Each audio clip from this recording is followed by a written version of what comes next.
Guided access is one feature that most people don't use. The feature allows you to pin a particular app to the screen and not get out of it without entering a passcode or using Touch ID.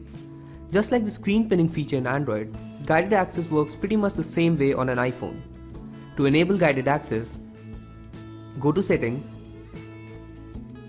then General.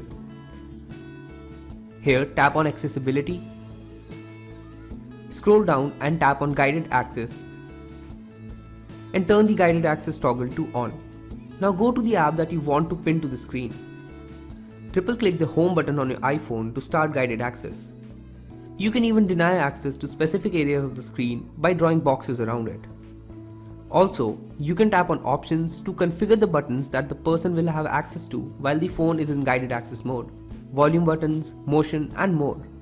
You can even set a time limit on the guided access feature. We all know that feeling when we put a lot of apps on download at the same time, only to realize that they'll take a long time to download completely. If you are in such a situation and you want one of the downloading apps to finish downloading first, you can use 3D Touch to prioritize it. Obviously, this is only applicable on iPhones that support 3D Touch, that is the iPhone 6s and above. When you're downloading multiple apps, simply 3D Touch on the app you want to prioritize the download for, and from the menu that pops up, tap on Prioritize Download. Your iPhone will now allocate more bandwidth to the app you prioritized, which will make it download before the other apps that were downloading. In Safari, there is a hidden option that will let you export web pages to PDFs. It can be really useful and is definitely something you should know about. To export a web page to PDF in Safari, just launch Safari and browse to the web page you want to save. Tap on the Share button on the bottom of the screen. Then tap on Print. In the window that opens up, pinch out on the page preview. Then tap on the Share button again. You will now see an option to export the web page to iCloud Drive or to iBooks, both of which will let you save the web page as a PDF. Say you're working and your phone is in your pocket when you receive a call. You could take it out of your pocket and check who's calling, but it might turn out to not even be an important call at all. That would be extremely frustrating. Well, you can use Siri to figure out who's calling and not even have to pull your phone out and look. To enable this feature, just go to Settings and tap on Phone. Here tap on Announce Calls. Now you can choose when you want Siri to announce call names for you and it will do it. So the next time you're working and you get a call, Siri will inform you about who's calling you, so you don't have to waste time for calls that are not urgent. Apple recently switched the default passcode length to 6 digits instead of 4. While this does add more security, you may want to revert back to the old 4-digit passcode instead.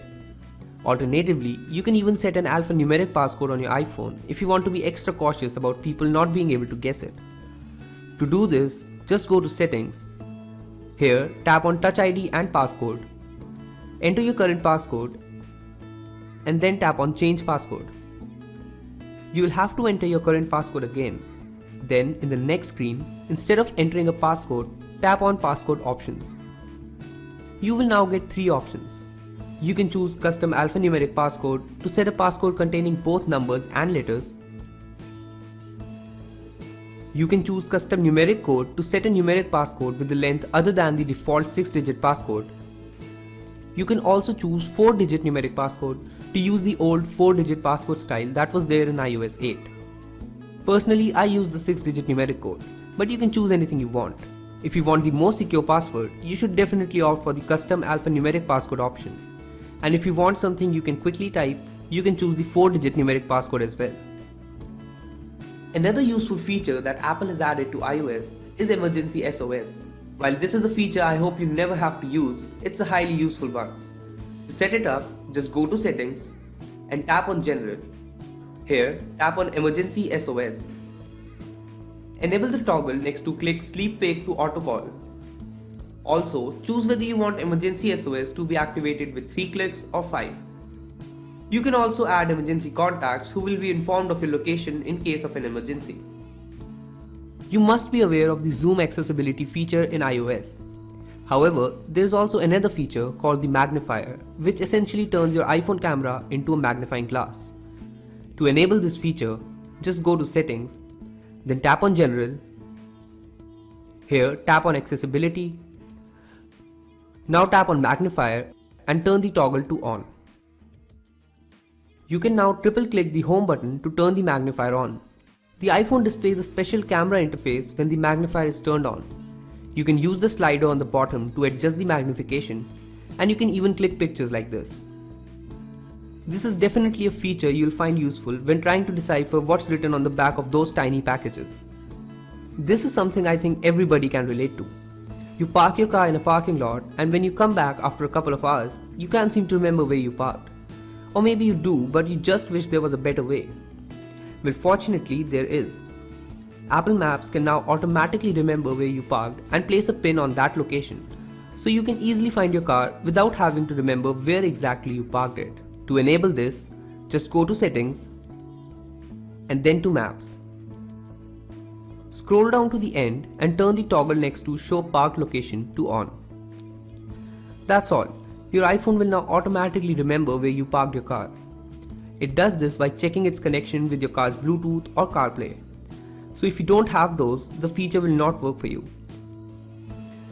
Another really cool thing you can do on your iPhone is setting custom vibration patterns for contacts. This can help you easily identify the caller based on the way your phone is vibrating. To set custom vibrations, just go to Contacts and select the contact you want to set a custom vibration for. Then tap on Edit. In the next screen, tap on Ringtone and then on Vibration. You can select one of the standard vibration patterns, or you can tap on Create New Vibration to create your own pattern.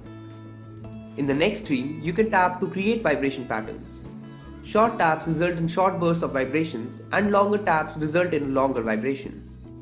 Once you're done, simply tap on Save. Enter the name for the vibration you just created, and it will be automatically assigned to the contact. If you have ever used an Android device, you must know that it is very easy to hide apps on Android devices. On iPhones, unfortunately, there is no way to hide apps. However, there is a workaround that you can use, which works kind of.